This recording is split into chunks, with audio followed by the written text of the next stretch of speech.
Молоть особо ценного вида рыбы, занесенного в Красную книгу, вырастили на предприятии в Кадуе.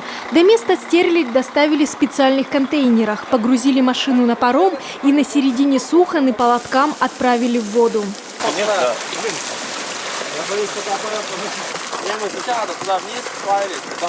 Этим малышам около 3 месяцев, весом они не менее 5 граммов. Но выживаемость такой рыбы по сравнению с оплодотворенной икрой значительно выше. Выпуск рыбы ценных пород Транснефть Север проводит ежегодно. Так компания компенсирует ущерб, который мог быть нанесен водным ресурсом при строительстве магистральных трубопроводов.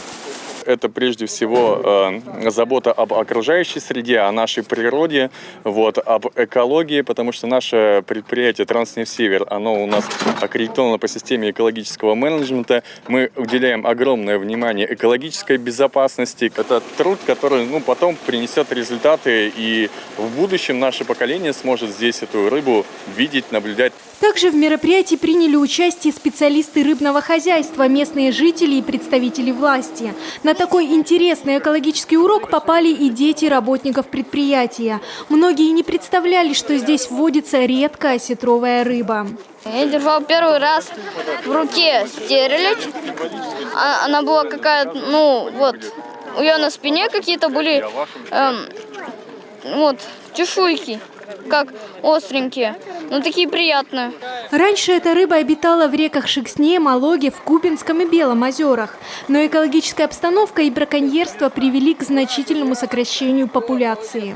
Стерлядь для Вологодской области единственный представитель осетровых, который обитает в водоемах. И Сухана является одним водоемом, где он еще сохранился в естественном состоянии.